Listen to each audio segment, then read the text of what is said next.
మనం నేర్చుకుంటున్న విషయాల్లో నుంచి మన జీవితాలని పరిశీలించుకుందాం. ఆత్మీయ ఎదుగుదలలో దేవుని స్వభావంలోనికి మనం వచ్చి పరలోకానికి సమృద్ధి అయిన ప్రవేశం మనం కలగాలి అని అంటే ఎలా ఉండాలి అనేది కొన్ని విషయాలు మనం నేర్చుకున్నాం. దానిని కొనసాగింపుగా ఒక జీవితం ఎలా బ్రతికితే ఆ సమృద్ధి అనేది వస్తుందో చూద్దాం. పేతురు రాసిన 2వ పత్రిక 1వ అధ్యాయం 11వ వచనం చదువుదాం. పేతురు రాసిన 2వ పత్రిక 1వ అధ్యాయము 11వ వచనం చదువుదాం. మీరిట్టి క్రియలు చేయువారైతే ఎప్పుడునూ తొట్టిల్లరు, అలాగున మన ప్రభువును రక్షకుడైన యేసుక్రీస్తు యొక్క నిత్య రాజ్యంలో ప్రవేశం మీకు సమృద్ధిగా అనుగ్రహింపబడును. మొదటిది, తొట్టిల్లకుండా సమృద్ధి అయిన ప్రవేశం రావాలి అంటే ఏం చెయ్యాలి అనేది అక్కడ చెప్తా ఉన్నారు. మొదటిది తొట్టిల్లకూడదు, రెండోది సమృద్ధి అయిన ప్రవేశం మనకి కలగాలి అని అంటే ఏం చేయాలి అనేది ఇక్కడ బైబిల్ చెప్తా ఉంది. కాబట్టి పేతురు రాసిన 2వ పత్రిక 1వ అధ్యాయం 11వ వచనం ఆ మాటలు మనం అది ఎలాగా అనేది ప్రారంభం నుంచి విషయాలు నేర్పిస్తా ఉన్నాయి. అవి ఏంటో చూద్దాం. ఏంటనంటే, దేవుని గూర్చిన అలాగే ప్రభువైన యేసు గూర్చిన అనుభవ జ్ఞానము మనల్ని ఏం చేస్తుంది అని అంటే జీవము, అలాగే భక్తికి కావాల్సిన ప్రతి దాంట్లో కూడా ఎలా ఉండాలి అనేది దేవుని శక్తి చేత నింపబడి నడవగలుగుతాం. అంతేకాదు అనేకమైన ఆయన వాగ్దానాలు ఈ లోకంలో దురాశ చేత భ్రష్టత్వంలోకి పడిపోకుండా తప్పించుకొని మనం నేర్చుకుంటున్న దేవుని స్వభావంలోనికి రావడానికి చాలా చక్కగా ఆయన వాగ్దానాలు ఉపయోగపడతాయి. ఇప్పుడు ఆ ప్రతి ఒక్క మాటని మనం తీసుకొని ఆ సహాయము ద్వారా ఆ సమృద్ధి అయిన ప్రవేశంకి వెళ్ళాలి అని అంటే ఎలా మనం ప్రారంభించాలి అనే దగ్గర నుంచి చివరి వరకు ఒక ఆలోచనకి మనం నేర్చుకోవడానికి ప్రయత్నించేద్దాం. ఏంటనంటే, మొదటిది మన ఎంట్రీ ఎలా ఉంది అనేది చూడాలి. ఒకసారి ఆలోచించండి. ఒక నిర్మాణం ఏదైనా తయారు చేయాలనేటప్పుడు మొదటిగా అప్రూవల్ అనేది కావాలి. అప్రూవల్ అంటే ఏంటనంటే, ఇప్పుడు ఒక ప్రదేశంలో ఒక ఇల్లు కట్టాలనుకోండి, ఫస్ట్ దానికి పంచాయతీలో నుంచి లేకపోతే జీవీఎంసీ, సిటీలో అయితే జీవీఎంసీ దగ్గర నుంచి ఒక అప్రూవల్ తీసుకుంటాం. ఇలా మేము నిర్మాణం చేయాలి అని అనుకుంటున్నాం. అది సరి అయిన ప్రారంభం, అవునా కదా? దానిని మనం ద్వారము అన్నాం. సరి అయిన ప్రారంభం లేక ద్వారము అని అన్నాం. తర్వాత ఏం చేస్తారు?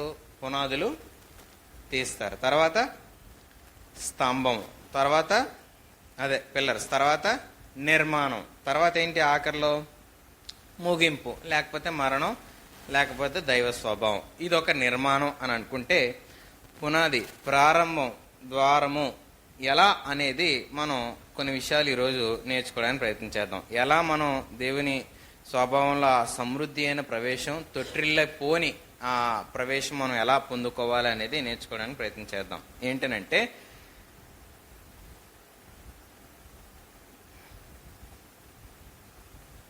ఎంతమందికి విశ్వాసం ఉంది? చేతులు ఎత్తన్నా కొంచెం. నా చేతి తగులుతుందని భయం. మీకే? నేను ఎత్తలేండి, మీరు ఎత్తండి. అందరికి విశ్వాసం ఉంది కదా. మీకు విశ్వాసం దేన్ని బట్టి కలిగిందంటే ఏం చెప్తారు చెప్పండి? దేన్ని బట్టి? దేవుని బట్టా? నిజమేనా? ఇంక దేని బట్టైనా మనకు విశ్వాసం కలిగిందా?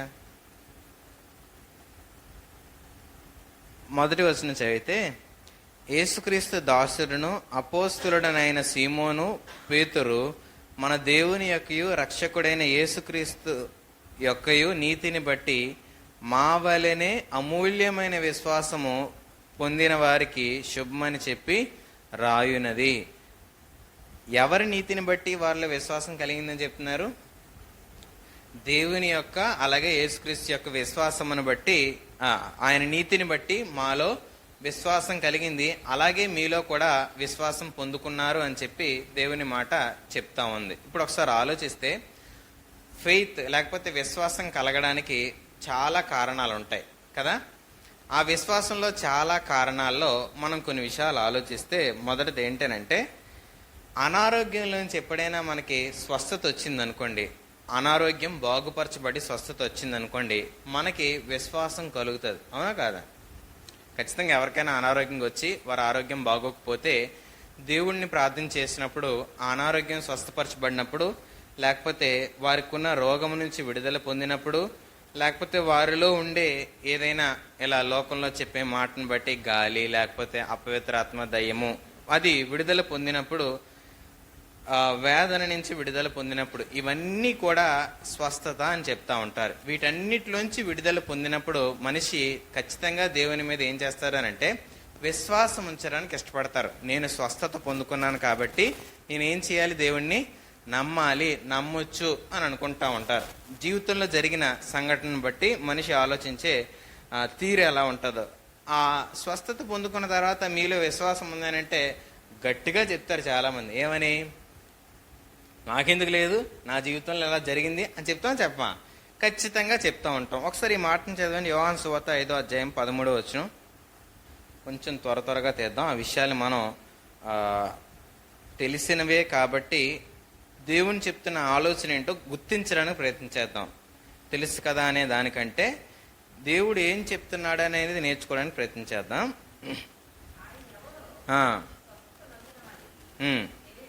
ఇదేంటిది?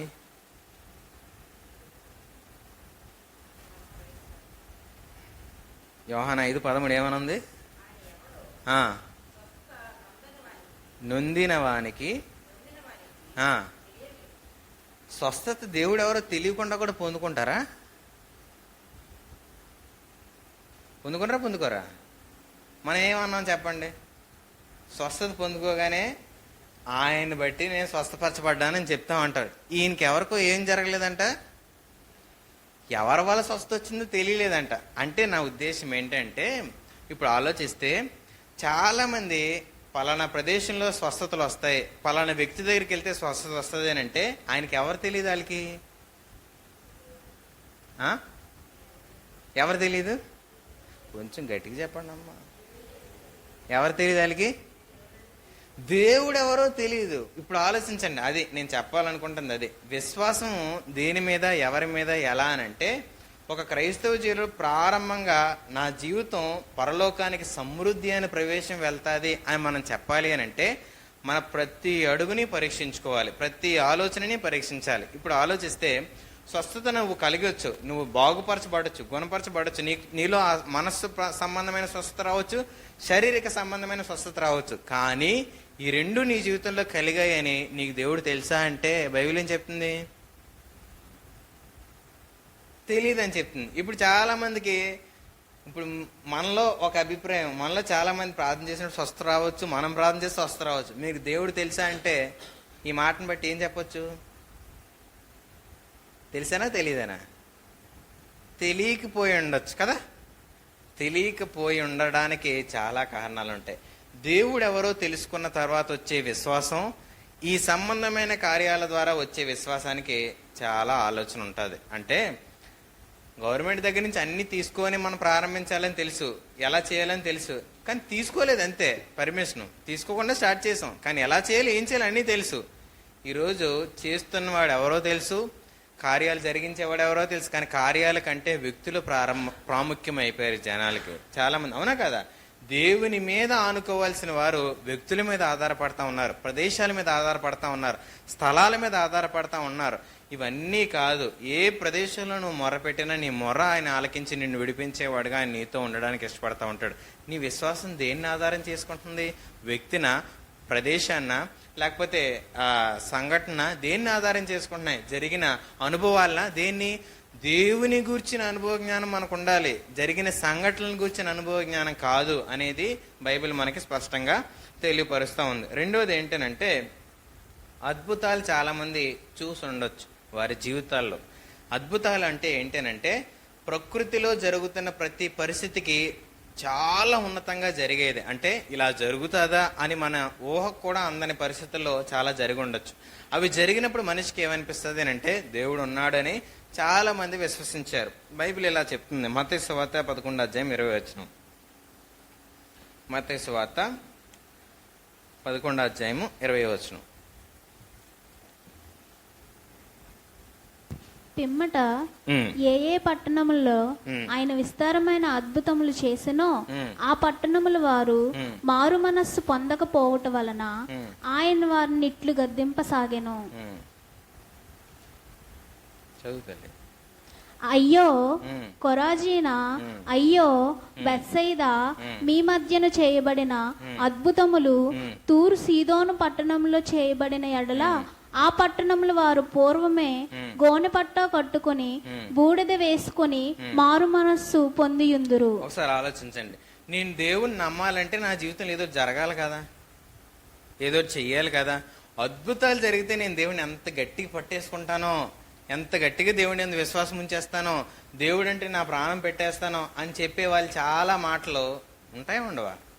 ప్రభా ఈ ఒక్క కార్యం చేసి పెట్టు, ఈ ఒక్క పని చేసి పెట్టు, నువ్వు చేసి పెడితే ఇంక నేను నీ జీవితాన్ని నీకు అర్పించేస్తాను. ఆయన చేశాడు, చాలా మంది జీవితాల్లో చేశాడు. కానీ ఎవరు దేవుని యందు విశ్వాసం ఉంచేవారిగా మారలేదు. ఎందుకు అనంటే కార్యాలు చాలా మంది ఎదురు చూస్తారు, చాలా మంది కోరుకుంటారు, చాలా మంది అపేక్షిస్తారు, వాటి జరగడానికి చాలా ప్రయాస పడతారు.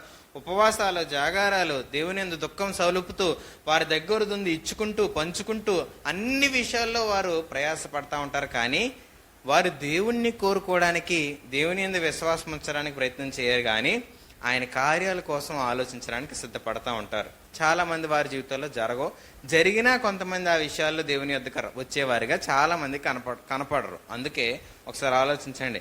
అద్భుతాలు ఎదురు చూస్తూ అవి జరిగితే బాగున్ను, ఇలా అయితే బాగున్ను అని ఎదురు చూస్తాను మనకి ఆయన చెప్తున్న మాట, అది విశ్వాసానికి నాంది కాదు, అది విశ్వాసానికి మార్గం కాదు. అది కూడా ఒక దారి, కానీ అదే విశ్వాసానికి నాలో విశ్వాసానికి కారణం ఇదే అని చెప్పడానికి అద్భుతాల అవకాశం కానే కాదు. మూడోది ఏంటనంటే ఆశ్చర్యం. ఎప్పుడైనా దేవుని సంబంధమైన కార్యాలకు ఆశ్చర్యపోయారా? మన జీవితాల్లో జరిగినా, లేకపోతే ఎదుటి వారిలో జరిగినా, ఎవరి జీవితంలో జరిగిన చూసి ఆశ్చర్యపోయిన సంఘటనలు ఏమైనా ఉన్నాయా? చాలామంది మనం వినుంటాం సాక్ష్యాలు, అంటే మాటలు రాని వారు మాట్లాడడం, వినడం. బైబిల్ చెప్తున్న మాట మత్తయి సువార్త 13వ అధ్యాయము 54వ వచనం చదువు. మత్తయి సువార్త 13వ అధ్యాయము 54.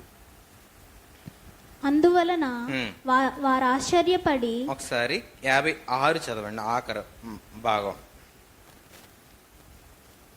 ఇతనికి ఈ కార్యములన్నీ ఎక్కడి నుండి వచ్చినని చెప్పుకొని ఆయన విషయమై అభ్యంతరపడిరి. ఆశ్చర్యపోయింది ఆలువంతే, అభ్యంతరపడింది కూడా ఆలువంతే. ఆశ్చర్యపోయి అమ్మో ఈ దేవుని సంబంధమైన వ్యక్తి అనాలి, కానీ ఆశ్చర్యపోయి ఈడేట్రా బాబు అని అనుకున్నారు వాళ్ళు. ఒకసారి ఆలోచించండి. ఆశ్చర్యపోయే సంగతులు కూడా చాలా మంది జీవితాల్లో ఎదురు చూస్తూ ఉంటారు, కోరుకుంటా ఉంటారు. ఆశ్చర్యపోయే సంఘటనలు చాలా మంది చూశారు శిష్యులు. ఏమని?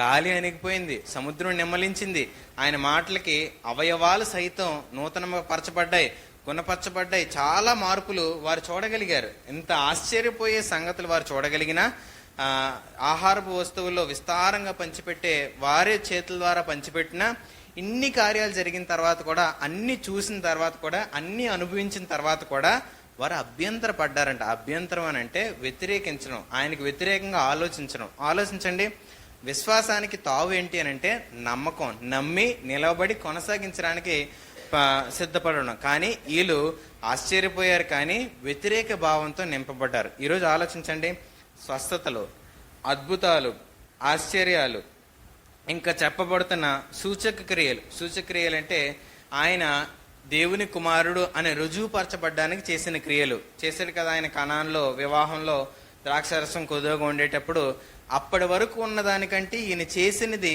చాలా అద్భుతంగా వాళ్ళకి కనిపించింది. ఇంత గొప్పది ఇప్పటి వరకు ఉంచుతావా అని అడిగేశారు ఆ విందు ప్రధానిని. అంతగా ఆయన చేసిన కార్యం అక్కడ ప్రబలమైంది. అయినా కొంతమంది ఏమడిగారంటే, మా కోసం ఒక సూచక్రియ చేయవా? చేసిన దాన్ని వినిబట్టి నమ్మేవారు చాలా మంది లేరు, కానీ చేయవా అని అడిగేవారే ఉన్నారు. అంటే నేటికి అదే పరిస్థితి. చాలా మంది జరిగిన వాటిని బట్టి, ఆయన చనిపోయిన దాన్ని బట్టి 500 మంది ఐ విట్నెస్ ఉన్నారంట. అంటే కల్లారా చూస్తారా ఆయన చనిపోవడం. చరిత్రలో చెప్తున్నా, బైబిల్లో దేవుని మాట చెప్తున్నా. కానీ ఈ రోజుకి మనకి కొన్ని రుజువులు కావాలి, కొన్ని మనకు నేరుగా అనుభవించాల్సిన పరిస్థితులు ఎదురు చూసేవారు చాలా మంది. వాటిని బట్టి విశ్వాసం కలుగుతుందంటే దేవుణ్ణి మనం ఏ రకంగా కూడా ఏమరిచి మనం కావాల్సిందని పొందుకోవాలి అని అనుకోవడం మన బుద్ధిహీనత అనేది మనం ఆలోచించాలి. దేవుణ్ణి ఎక్కడైనా మనం మోసగించగలమా, లేకపోతే తప్పుద్రోవ పట్టించగలమా అని అంటే చేయలేం.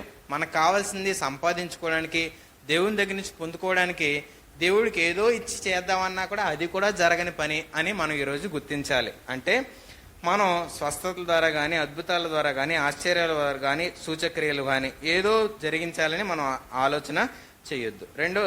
ఐదోది మహత్కార్యాలు. మహత్కార్యాలు అంటే మనం చూసుకున్న మహత్యము అని అంటే అత్యంత ఉన్నతమైనది అనేది. ఒకసారి ఆలోచిస్తే ఒక ఆవిడ అలా పాప గురించి వివాహం చేయడానికి సిద్ధపడుతూ ఆవిడ ఏమంటుంది అని అంటే, దేవుడు మహత్కార్యం చేయాలండి మా పాప విషయంలో అంటున్నారు. ఏమనంటే వంట రాదు, తెల్లారి 9కి లేస్తుంది, అసలు సరిగ్గా ఏ పని చేయదండి. అలాంటి అమ్మాయికి మరి అన్ని అబద్ధాలే చెప్పాలి, కానీ నేను నిజమే చెప్తాను, పెళ్లి చేసుకున్నాడు దొరకాలి అని అంటుంది ఆ తల్లి. జరుగుద్దా? జరుగుతుందా జరగదా? మీరు మామూలు చెప్పండి, మన పిల్ల కాదు కదా, చెప్పగలం మనం ఈజీగా. ఏమని చెప్తాం? జరగాలంటే ఏం చేయాలి చెప్పండి? ఆ అమ్మాయి గుణపరచబడాలి, అది మహత్కార్యం. కానీ తల్లి ఎదురు చూసేది ఏంటి చెప్పండి? ఇది ఇలాగే ఉంటుంది, వీడికి వచ్చేవాడు అలా ఉండాలి అని అంటుంది. ఇది మహత్కార్యం కాదా? మూర్ఖత అంటారు దాన్ని. మహత్కార్యం అంటే ఏంటి? బుద్ధి లేనిది గుణపరచబడడం. చూసినాం కదా మన గెరసీని ప్రాంతంలో ప్రదేశంలోకి వెళ్ళినప్పుడు తనను తాను గాయపరచుకునే వ్యక్తి గుణపరచబడి కూర్చుంటే ఆశ్చర్యపోయారు, విభ్రంతపోయారు. అమ్మ బాబు ఇలాంటి కార్యాలు ఎలా జరుగుతాయా అని. ఎందుకు?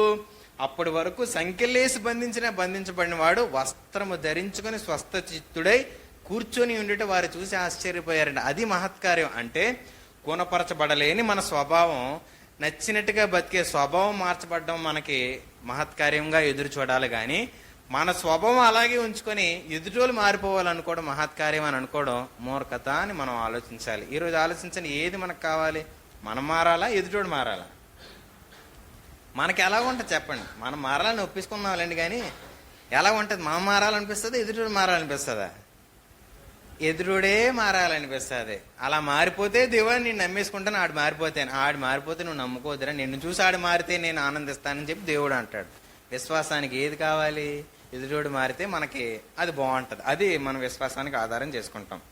కొంతమంది ఎలా నమ్మారు అంటే లేఖనాల నెరవేర్పును బట్టి నమ్మారు. కొంతమంది చూశారు, రుజువులు చెప్పాడు, జరిగిందా లేదా, అయిందా లేదా, దాన్ని బట్టి చూసుకున్నారు. దాన్ని రుజువు పరుద్దామని కొంతమంది జ్ఞానులు వచ్చి ఆ ప్రదేశంలో యేసుప్రభుని చూడడానికి ప్రయత్నం చేశారు. వానిని బట్టి వారిలో విశ్వాసం కలిగింది, యేసుని చూశారు.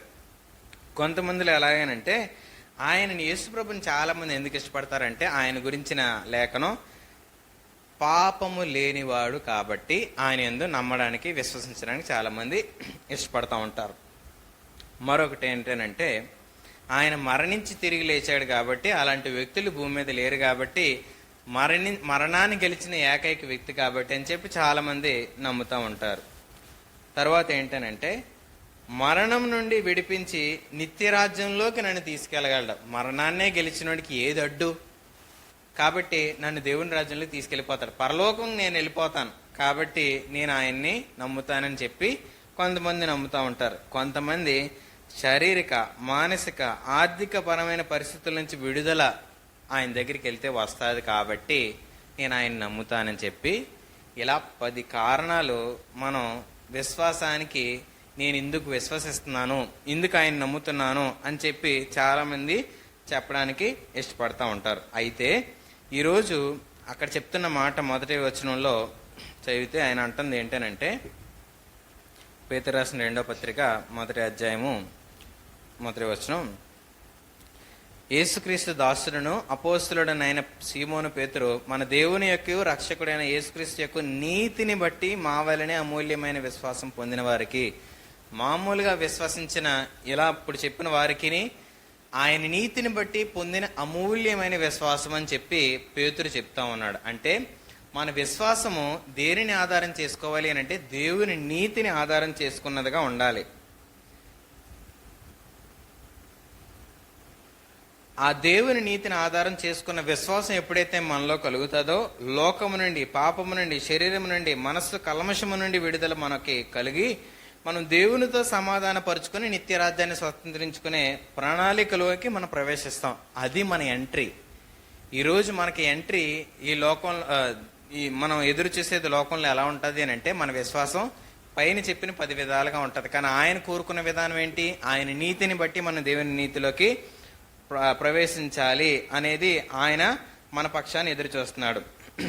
ఈరోజు దేవుని నుంచి ఏదో పొందుకుందామనే దాన్ని విశ్వాసము మనలో ఉంటే, అది విశ్వాసానికి దేవుడు ఆయన నీతిని మన ఎడలు వెళ్ళపరచుకోవడానికి చేసిన కార్యం అవ్వచ్చు, కానీ అది విశ్వాసానికి దారి కాకూడదు, కానే కాదు అనేది మనం గుర్తించాలి. కాబట్టి ఆయనను బట్టి మన విశ్వాసము అని చెప్పగలిగేలాగా మనం ఉన్నప్పుడే సరి అయిన ద్వారంలో మనం ప్రవేశించాము అనడానికి రుజువు. అంటే నేను ఆయన నీతిని బట్టి ఆయనలో విశ్వసిస్తున్నాను, ఆయన యథార్థతను బట్టి నేను విశ్వసిస్తున్నాను, ఆయన మంచితనాన్ని బట్టి నేను విశ్వసిస్తున్నాను, ఆయన అన్ని విషయాల్లో పరిపూర్ణుడు కాబట్టి, న్యాయమైన వాడు కాబట్టి అని ఎప్పుడైతే నేను నా విశ్వాసాన్ని ఎదిగింపచేస్తానో అది సరైన ద్వారపు ప్రవేశము అనేది మనం ఖచ్చితంగా గుర్తించాలి. ఈరోజు ఏ కారణం చేత మన దేవుని దగ్గరికి వచ్చి ఉండొచ్చు, కానీ మన కారణాలు ఇవై ఉండాలి.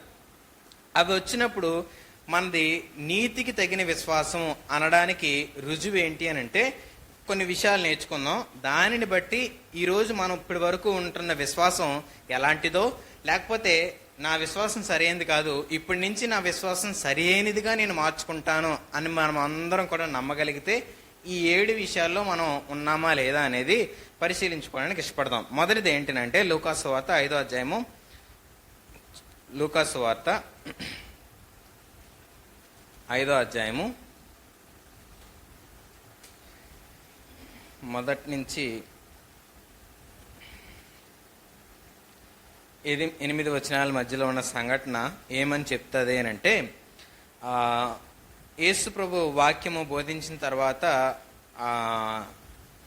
ధోని ఎక్కినప్పుడు శిష్యులు అప్పటికి శిష్యులుగా మార్చబడలేని ఇంకా పేతురు వాళ్ళు కూడా వాళ్ళలో బాగు చేసుకుంటున్నారు. పడవల మీద ఉండి బాగు చేసుకున్న తర్వాత రాత్రంతా ప్రయాసపడిన తర్వాత అసలు వాళ్ళకి ఏమీ కూడా దొరకలేనప్పుడు ఆయన అన్నాడు, వల వేయండి మీకు దొరుకుతాయి అని అంటే, ఒకసారి ఆలోచిస్తే వారు ఏమనుకున్నారు అని అంటే, ఏమీ రాలేదు రాత్రంతా ప్రయాసపడడం, కానీ నీ మాటను బట్టి మేము చేస్తామని చెప్పి వారు వల వేయడానికి ఇష్టపడ్డారు. వల వేసిన తర్వాత ఒకసారి ఆ సంఘటన మనం చదివితే ఏమని ఉన్నది అని అంటే,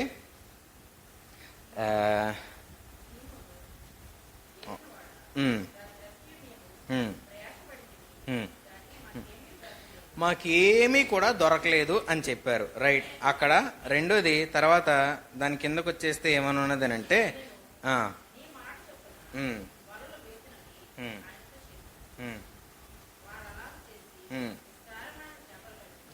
ఏమీ లేని దగ్గర ఏమైందంట? విస్తారం. అసలు ఆ 2 పదాలు ఎంత కుడి ఎడమ అన్నట్టు ఉంటది కదా. అసలు కుడి ఎడమండి వాళ్ళిద్దరికి అసలు సంబంధం ఉండదండి, ఒకడు ఎడ్డేమంటే తెడ్డేమంటాడు అని అంటారు కదా. అలాంటి మాటలు ఆ రెండును. ఏమీ లేకపోవడం ఏంటి, విస్తారం ఏంటి, ఇంత జరిగిన తర్వాత జనరల్గా మనకు అలాంటి కార్యం గనక మన జీవితంలో జరిగితే మనం ఏం చెప్తాము అని అంటే, దేవుడు అంటే సూపర్ అండి, అసలు ఎంత గొప్పోడంటే మరి ఏమనుకున్నారు, నా జీవితంలో నా దేవుడు చాలా గొప్పోడు అని చెప్పడానికి ఇష్టపడతా ఉంటారు. కానీ పేతురు ఏం చెప్పాడు అని అంటే, 8వ వచనం చదివితే,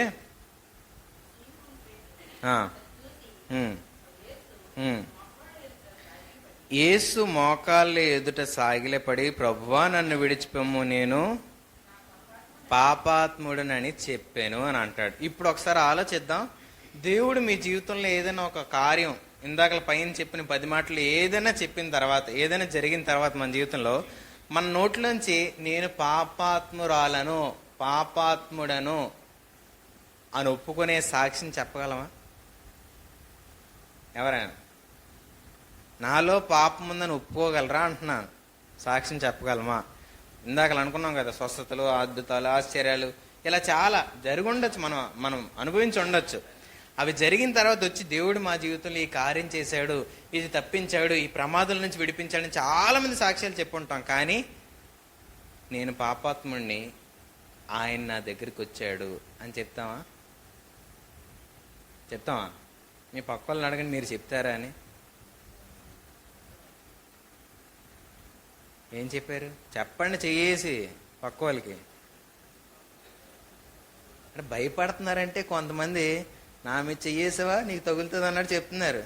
పర్లేదు, నేను అందరూ చూస్తున్నాను, చేయండి పక్క వాళ్ళ మీద. మీరు ఆడవాళ్ళు పక్కనే కూర్చున్నారు, మగవాళ్ళు పక్కనే కూర్చున్నారు. ఎవరికి ద్వేషాలు బేసాలు ఏమి లేవు కదా, విభేదాలు. పర్లేదు, చెయ్యి తట్టి చెప్పండి, వాళ్ళు నిద్రపోతే లేస్తారు.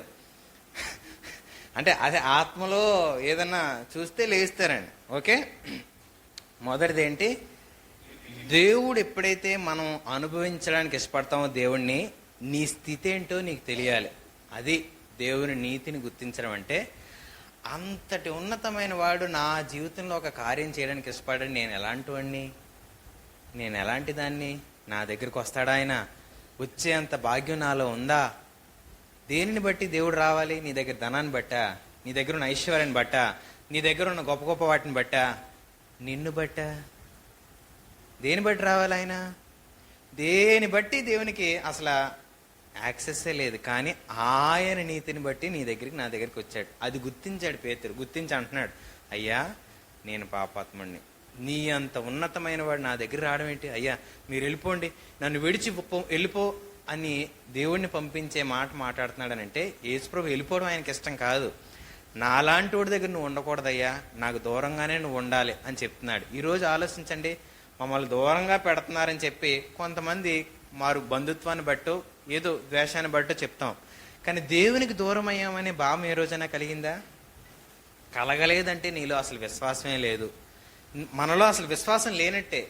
విశ్వాసం ఉన్నది అని అంటే మనం పాపానికి దూరంగా జరుగుతాం, దేవునికి దూరంగా కాదు. ఈరోజు దేవుని దూరం పెట్టి పాపాన్ని చేస్తున్నాము అనంటే, పాపాల్లో సంతోషిస్తున్నాము అనంటే, పాపంలో ఆనందిస్తున్నాము అనంటే, పాపాన్ని బట్టి విచ్చలవిడిగా దాన్ని కోరుకుంటున్నాము అనంటే ఎవరిని దూరపరుస్తున్నాం? దేవుణ్ణి దూరపరుస్తున్నాం. కొనసాగిద్దామా? కొన్ని విషయాలు నేర్చుకుందాం, ముగించేద్దామా? మొదటి మెట్టు మనం నేర్చుకున్నాం. ఆయన నీతిని మనం బట్టి మన విశ్వాసం అనంటే, మనలో ఏముందని మీలో ఉంటే అది దేవుని ఎదుట ఒప్పుకొని విడిచిపెట్టడానికి ఇష్టపడదాం. ఒప్పేసుకుంటారు చాలా మంది, కానీ విడిచిపెట్టడానికి ఇష్టం ఉండదు. కాబట్టి మన విశ్వాసం ఎలాంటిదో పరిశీలించుకుందాం. రెండోది ఏంటంటే లూకా సువార్త 19వ అధ్యాయము. లూకా సువార్త 19వ అధ్యాయము మొదటి నుంచి కొన్ని విషయాలు మనం లూకా సువార్త 19వ అధ్యాయం మొదటి నుంచి చూస్తే ఇక్కడ మనకి ఎవరు కనబడతారు? జక్కయ్య కనబడతారు కదా. ఆయన గురించి చాలా మంది సొనుక్కునే వారు ఉన్నారు. ఎందుకు? ఆయన చేసిన పనులు అలాంటివి. పాపము ఏంటనంటే, ఎవరైనా డబ్బులు వచ్చి మేము ఇలా ఇంత కట్టాలని నేను చెప్పి ఒక 50 రూపాయలు అని అంటే 50గా 100 అనేవాడు మన జక్కయ్య బెదరు. అలాంటి పనులు చేశాడు కాబట్టి అందరూ అతనంటే సొనుగు. అలాంటి వాడి దగ్గరికి దేవుడు వస్తాడంటే వచ్చాడు. మరి కొన్నిసార్లు మనం ఎదురు చూడని పరిస్థితుల మధ్య దేవుడు ఒక్కొక్కరి దగ్గరికి వస్తా ఉంటాడు. ఎందుకు అని అంటే, నువ్వు ఆయన చూడగలిగావు, వారి కన్నులు చూడలేదు కొంతమందిని. ఈరోజు దేవుణ్ణి మనం చూడగలిగినట్లు కొంతమంది దేవుణ్ణి చూడగలగలేదు, వినలేదు, ఆయన ఎవరో గ్రహించలేదు. కాబట్టి వారి దగ్గరికి వెళ్ళి వారికి కనపరుచుకోవడానికి ఇష్టపడతాడు. కాబట్టి నేను కూడా మందిరం మానేస్తానంటే ఆయన ఏం అనలేడు. కానీ వచ్చిన తర్వాత, ఆయన నమ్మిన తర్వాత నువ్వు నిలవబడాలని కోరుకుంటాడు. ఇంకేదో నీ జీవితంలో చేయాలని కాదు, నువ్వు తెలుసుకున్నావు, అదే గొప్ప భాగ్యం అని దేవుడు ఆలోచిస్తూ ఉంటాడు. తెలుసుకోలేని వరకు నువ్వు చెప్పాలనుకుంటాడు. కానీ ఈరోజు మనం అక్కడ దూరం అయిపోతూ ఉంటాం. ఇక్కడ అలాగే తెలుసుకున్న వాళ్ళందరూ కూడా జక్కయ్య మీద సనుగుతూ ఉంటే, ఆయన్ని నేను ఇంటికి వస్తానంటే ఆయన ఏం చేశాడు అని అంటే, కింద చదివితే మనం 6వ వచనం, అతడు త్వరగా దిగి సంతోషంతో ఆయనను చేర్చుకొనెను అని చెప్పి చదువుతా ఉన్నాం. ఆ మాటలు నేను పదాలు ఎందుకు చదువుతున్నానంటే మనం గుర్తించాలని. ఆయన ఎలా చేర్చుకున్నాడంట?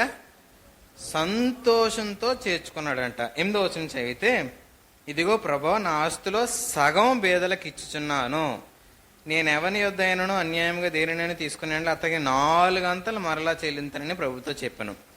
2 మాటలు మనం చదువుకున్నాం. మొదటిది ఏంటంటే సంతోషంగా ఆయన చేర్చుకున్నాడు. రెండవది ఆస్తిలో సగం ఇచ్చాడు. ఇప్పుడు ఒకసారి నాకు సమాధానం చెప్పండి. మీ దగ్గర 100 రూపాయలు ఉంటే 50 రూపాయలు పక్క వాళ్ళకి ఇచ్చేయమంటే కష్టమా సులువా?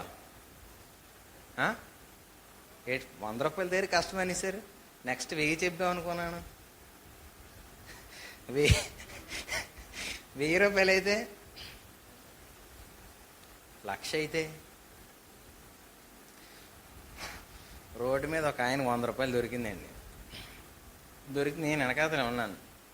పాపం ఒక ఆయన పక్కన అడుక్కుంటుంటే 100 రూపాయలు దొరికాయి కదండి, మీ దగ్గర ఏమైనా ఉంటే ఇవ్వండి అంటే, తయారుగా వస్తానే డబ్బులు అంటున్నాడు.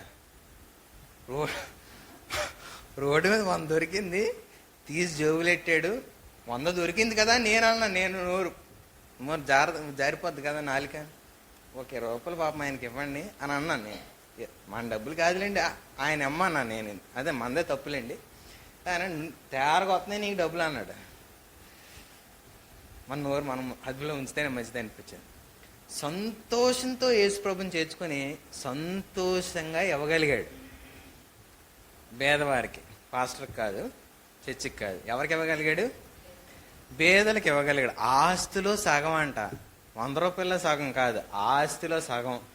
ఆస్తిలో వాటా మన అప్పచెల్లెలు ఎవరైనా పట్టుకెళ్ళిపోతున్నానంటే తీసుకో అక్క అని అంటావా? లాయర్తో వచ్చేసింది ఆవిడ ఇంటికి, నా వాటా నాకు తెలుసు, అది ముందే సగం నాశనం చేసింది, ఇంకా మీరు అలాగే నాశనం చేస్తే నాది రాసిన ముందు. ఈవిడికి పెళ్ళి అయిపోయింది, ఆ ఇంట్లో పెళ్లి కాని చెల్లి ఉంది, అయినా ఆలోచించడానికి బుద్ధి లేదు, రాసేయండి అని అంటుంది. పెళ్ళప్పుడు తీసుకెళ్ళే, పొరుళ్ళప్పుడు తీసుకెళ్ళే, ఇప్పుడు చెల్లికి ఏమీ లేదు, వాస్తులో వాటా కావాలి. ఇష్టమా? సగం ఇచ్చేయాలంటే కష్టమే. కానీ ఈయన అంటున్నాడు సంతోషంతో యేసుప్రభుని చేసుకున్నాడు. ఎందుకు చేసుకున్నాడు అని అంటే, అన్యాయమైంది నాలో ఉండకూడదు అనుకున్నాడు, అక్రమమైంది నాలో ఉండకూడదు. ఆ పదం వాడతాడండి ఆయన ఆ కిందన 8వ వచనంలో, నేనెవని యొద్దనైనను అన్యాయంగా దేనినైనను తీసుకుని అతనికి మరలా చెల్లింతను అన్నాడు. అంటే యేసు ప్రభు నా దగ్గరికి వచ్చాడు అని అంటే నాలో అన్యాయం ఉండకూడదు అని అనుకున్నాడు. మొదటిది పేతురు అనుకున్నాడు, నాలో పాపం ఉండకూడదు అనుకున్నాడు. రెండోది జక్కయ్య అనుకుంటున్నాడు, నాలో అన్యాయం ఉండకూడదు అనుకుంటున్నాడు. విశ్వాసం అంటే దేవుని నీతిని బట్టి నా విశ్వాసం అని నేను చెప్పాలి అని అంటే, మొదట నేను పాపాన్ని అనుమతించకూడదు, రెండోది అన్యాయాన్ని అనుమతించకూడదు. అందుకే అన్యాయస్తులు దేవుని రాజ్యాన్ని స్వతంత్రించుకోరా? స్వతంత్రించుకోరని చెప్తుంది. అన్యాయం నీలో ఉంటే దాన్ని వదిలేయాలి. నీలో అన్యాయం నేను చేస్తున్నాను, అరే ఇది అన్యాయం రా, ఇది తప్పురా, ఇది మంది కాదురా, ఇది నాకు సంబంధించింది కాదు, నేను ఆశించకూడదు, నేను కోరుకోకూడదు, అసలు ఇది తప్పు అని ఎప్పుడైతే నీకు అన్యాయం అని అనిపించిందో దాన్ని వదలగలగాలి. అది దేవుడు కోరుకుంటుంది, ఆయన నీతిని బట్టి మనలో కలిగే విశ్వాసం. నీది కాని నువ్వు వదిలేస్తే నీదైంది నీకు కాకుండా ఏ వ్యక్తి చేయలేడు, నీ దగ్గరికి వచ్చి పడిపోతుంది. కాబట్టి అన్యాయంగా ఏది కూడా ఆశించద్దు. మూడోది, రోమీయులకు రాసిన పత్రిక 12వ అధ్యాయం 2వ వచనం. త్వరితంగానే ముగించుకుందాం, 7 విషయాలు ఉన్నాయి, మూడోది నేర్చుకుంటున్నాం. రోమీయులకు రాసిన పత్రిక 12వ అధ్యాయము 2వ వచనం, త్వరగా. మీరు ఈ లోక మర్యాదను అనుసరింపక. సరిపోద్దమ్మా. ఏం చేయకూడదంట? ఈ లోక మర్యాదని దేవుని నీతిని బట్టి నా విశ్వాసం అని నేను చెప్పగలిగితే ఈ లోకంలో అందరూ నడిచినట్టుగా నేను నడవను, అందరినీ సంతోషపడడానికి నేను ఏది చేయను, అందరూ వస్తారని ఏది చేయను. నా దేవుడు ఆ ప్రదేశంలో ఉండాలని, నా దేవుడు నా క్రియలు బట్టి ఆనందించాలని, నా దేవుడి విషయంలో నేను అన్ని విషయాల్లో యథార్థంగా ఆయన కనపడాలని నేను ఏ పనైనా చేస్తాను. ఈ రోజులు ఏ పనైనా అలాగే చేస్తున్నారా? చేస్తున్నామా? మనుషులు సంతోషం కోసం చేస్తున్నారా? మొన్నాక ఆవిడ మరి ఇలా అయితే అన్న తాళి కట్టించరమ్మా అని అంటే, తాళి కట్టించకపోతే మా చుట్టాలు ఎవరు రారండి అని అంటుంది ఆవిడ. ఎవరు కావాలి ఆవిడకి? చుట్టాలందరూ కావాలి. దేవుడు తలుపు బయట ఉంటాడు లేండి, పర్లేదు, ఏముంది, లాస్ట్లో ప్రార్థన చేసినప్పుడు ఆమె అని అంటాం కదా, ఆయన వచ్చేస్తాడు అంటుంది ఆవిడ. ఆమెనంటే వచ్చేస్తాడా? అందరూ ఏకిపోతే మరి రారా అని అంటుంది. చాలా వాక్యం తెలుసండి కొంతమందికి, ఎక్కడ ఏది కావాలో అది ఏరుకొని మనకు కావాల్సిన దగ్గరికి యేసుప్రభుని తీసుకొచ్చేస్తారు. యేసుప్రభు కావాల్సిన దగ్గర మనుషులు వెళ్ళాలి, కానీ దేవునికి కావాల్సిన దగ్గర మనుషులు వెళ్తారా? మనుషులు కావాల్సిన దగ్గర దేవుడు వస్తాడా? కానీ మనం ఏం చేసాం? లోక మర్యాదలను వెంబడించడానికి దేవుడిని అడ్డం పెట్టుకుంటున్నాం. దేవుడిని మనం తీసుకొని మన మన కార్యాల్లో దేవుడిని ఇన్వాల్వ్ చేస్తున్నాం. దేవుని పనుల్లో నేను ఉండాలని ఆశ లేదు, కానీ మన పనుల్లో దేవుడు ఉండాలని ఆశ. ఈరోజు మన విశ్వాసం ఆయన నీతిని బట్టా మరి ఇంకేదైనా బట్టా అని ఆలోచించండి. 4వది ఫిలిప్పీలకు రాసిన పత్రిక 2వ అధ్యాయము 4వ వచనం. ఫిలిప్పీలకు రాసిన పత్రిక 2వ అధ్యాయము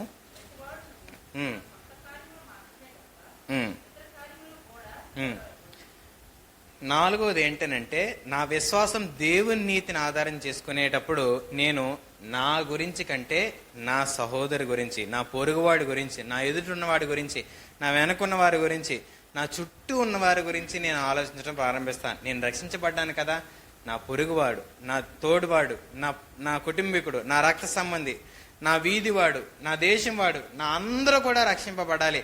నా విశ్వాసం నేను ఎదిగాను, దేవుళ్ళు పట్టుకున్నాను. ఇది నా జీవితానికి చాలా ముఖ్యమైన ఘట్టం. నేను రక్షింపబడ్డాను, పాపానికి దూరంగా బతుకుతున్నాను. నా సహోదరుడు కూడా రక్షింపబడాలని తన స్వంతాన్ని వదులుకోవడానికి ఇష్టపడతాడు. కానీ మన విశ్వాసం దేవుడి నీతిని ఆధారం చేసుకోకపోతే మనం గుంజుకోవడానికి ఇష్టపడతా ఉంటాం.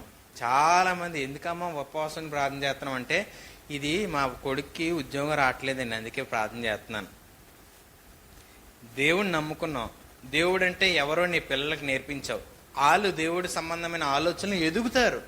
అన్ని విషయాల్లో దేవుడిని ఎప్పుడైతే మనం వారికి పరిచయం చేస్తామో వారి జీవితాల్లో దేవుడు వ్యాప్తి చెందుతాడు. నువ్వు భయపడాల్సిన పని లేదు. నువ్వు ఆ దేవుడిని పరిచయం చేయగలిగితే, ఇప్పుడు మనం చెప్తున్న దేవుని నీతి ప్రకారం వ్యక్తులకు దేవుడిని పరిచయం చేయగలిగితే వారు తొలగిపోరు. కానీ మనం దేవుడిని పరిచయం చేయట్లేదు, కార్యాలను పరిచయం చేస్తున్నాం. దానివల్ల వారు దేవుని కంటే వ్యక్తుల మీద ఆధారపడుతున్నారు. ఈరోజు అలా జరగకూడదనంటే మన విశ్వాసం దేవుని నీతిని ఆధారం చేసుకునే వారిగా ఉండాలి.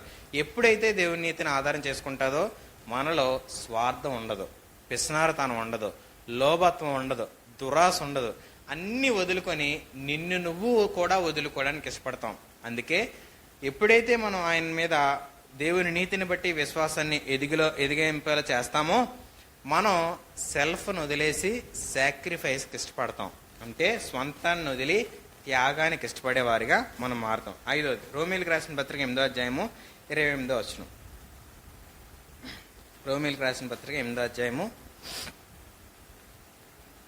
28వ వచనం.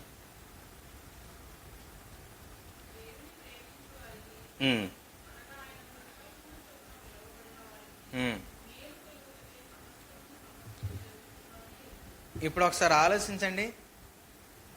దేవుణ్ణి నమ్ముతున్నాను కానీ ఏం జరగట్లేదండి అనే మాట ఎప్పుడైనా అన్నారా? దేవుణ్ణి నమ్ముతున్నాను కానీ ఇంకా అవ్వలేదండి ఈ మాట ఎప్పుడైనా అన్నారా? అందరూ అలా చూస్తున్నారు. కొంతమంది కళ్ళు తెరిచి నిద్రపోయే కళ ఉంటుందండి బాబు. ఒకసారి పక్కన అడగ అంటే అలా చూస్తూ ఉన్నారు కదా అని ఆ వరం ఉన్నది అనుకుంటే మనం ఏం చేయలేం. కాబట్టి ఒకసారి చెప్పండి, అసలు దేవుడిని నమ్ముతున్నాం కానీ ఏం పని అవ్వట్లేదండి అని ఎప్పుడైనా అన్నారా? బుర్రలు అటు ఇటు ఊపుతున్నారంటే ఎక్కడో దగ్గర అని ఉంటావు. బయటకు అనకపోయినా లోపల ఎక్కడో దగ్గర మనసులో పీక్ ఉంటుంది ఒక దగ్గర. అయితే నమ్ముతున్నాం కానీ ఏం లాభం లేదు. ఇదేమైనా వ్యాపారమా? దేవుని దగ్గరికి వస్తే లాభం వస్తుంది, దేవుని దగ్గరికి వస్తే మెప్పు కలుగుతుంది, హృదయపు పరిశుద్ధత జరుగుతుంది, హృదయపు పరిశీలన జరుగుతుంది, ఆత్మ సంబంధమైన జీవితంలో దేవుళ్ళు ఎదుగుతాం. శరీర విషయంలో చాలా చులకనగా ఎంచుకున్నాడు, పెంటగా ఎంచుకున్నాడు పౌలు. ఎందుకు అనంటే కొద్ది కాలానికి గడిచిపోతుంది, కొద్ది కాలానికి జరిగిపోతుంది, కొద్ది కాలానికి మరిచిపోతారు. నువ్వు ఎంత సంపాదించి పెట్టు, 4వ తరం అయ్యేసరికి 4వ తరం వాళ్ళు ఎవరన్నా తెలుసా మీకు? మీ 4వ తరం వాళ్ళు మీ పైన తెలుసా? ఎంత సంపాదించి కూర్చోపెట్టిన వాళ్ళు ఎవరో తెలియదు, ఎంత రాజుగా బతికిన వాళ్ళు ఎవరో తెలియదు, ఎంత ఉన్నతంగా బతికిన వాళ్ళు ఎవరో మనకి మర్చిపోతారు కొంతకాలానికి శరీరం. కానీ ఆత్మ సంబంధమైన చచ్చిపోయిన తరతరాలైన ఈ రోజుకి చెప్తారు. జాన్ వెస్లీ అని ఒక దైవజనుడు అన్నాడు, ఆయన బతుకు మీరు బతకండి అని. అంత ఉన్నతంగా ఆయన బతికాడని చెప్తారు. ఒక విశ్వాసంలో ఎదిగిన వ్యక్తి తరతరాలకి చెప్పుకుంటారు.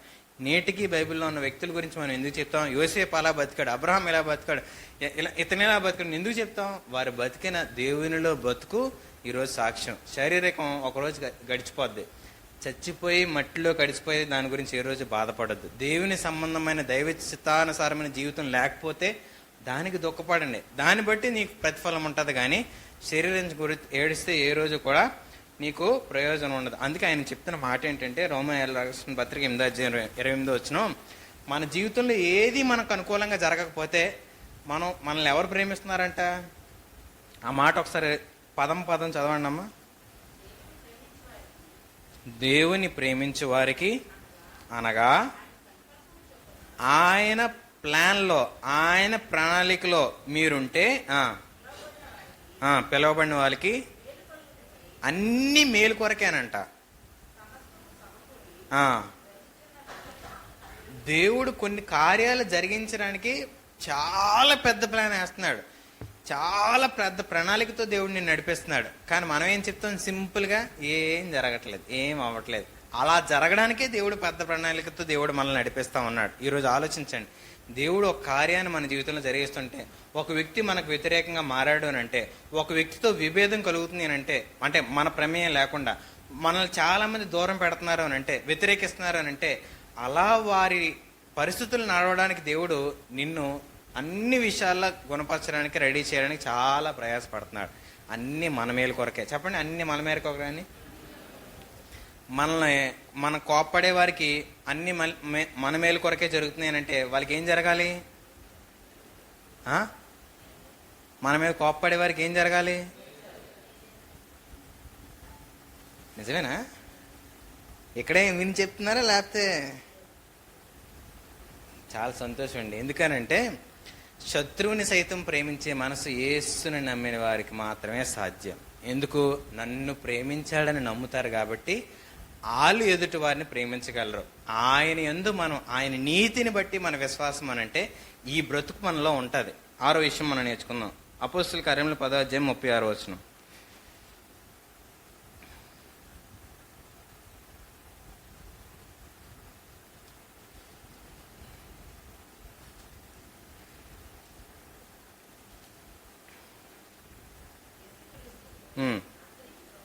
అందరికీ ఆయన ఎవరంట? ప్రభువుగానే ఉన్నాడని చెప్తున్నాడంటే అందరి ఎడల ఆయన ఒకే రకంగా నడవగలడు. ఈరోజు మనల్ని ప్రేమించే వారిని, మన రక్త సంబంధికుల్ని, మన ఇష్టమైన వారిని అందరి ఎడల మనం ప్రేమ చూపిస్తాం. కానీ హింసించే వారిని, మనల్ని గాయపరిచే వారిని, మనల్ని బాధ పెట్టేవారిని, మనల్ని శ్రమ పెట్టే వారి ఎడల మాత్రం మనం ప్రేమ చూపించలేని వారిగా మనం ఉంటాం. ఈరోజు ఆయనైతే అందరికీ ఒకే మనసు. ఇప్పుడు ఆయన నీతిలో మన విశ్వాసం ఉంచేవారిగా మనం ఉంటే అందరి ఏళ్ళ మన విశ్వాసం కూడా అలాగే, ఆ విశ్వాసం నేను దేవుని నీతిని బట్టి నాలో ఉంది అని చెప్తే నేను అందరి ఏళ్ళ కూడా ఒకేలాగా నడుచుకుంటాను. ఆఖరికి 7వ మాట ఏంటంటే, యోహాను సువార్త 5:41 మాట. యోహాను సువార్త 5:41 మాట.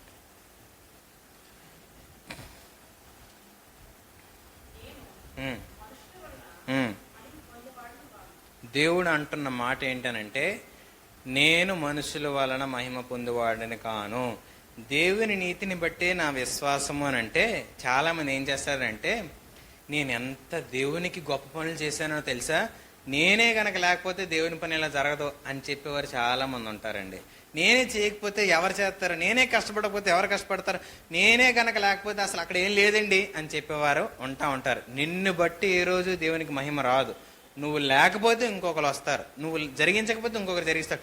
ఎవ్వరు లేకపోయినా గాడిద ఆయన స్తుతిస్తుంది, పశువులు ఆయన స్తుతిస్తాయి అని బైబిల్ ఖచ్చితంగా చెప్తుంది. కాబట్టి ఏ రోజు నా బట్టి దేవునికి ఏదో వస్తుంది, నా బట్టి దేవుడికి ఏదో మహిమ, నా బట్టి దేవుడికి ఏదో ఘనత అనే మనసు ఏ రోజు రాకూడదు. దేనిని బట్టి రాకూడదు. ఎప్పటికైనా మనిషిలో ఆ ఆలోచన రాకూడదు. మనిషిని బట్టి ఏ రోజు దేవుడికి గొప్పతనం రాదండి.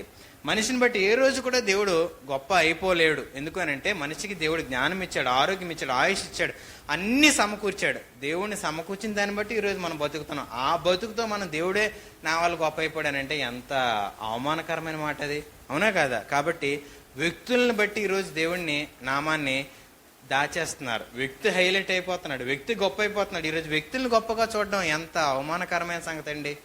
ఈరోజు నీ విశ్వాసం దేన్ని ఆధారం చేసుకుంది?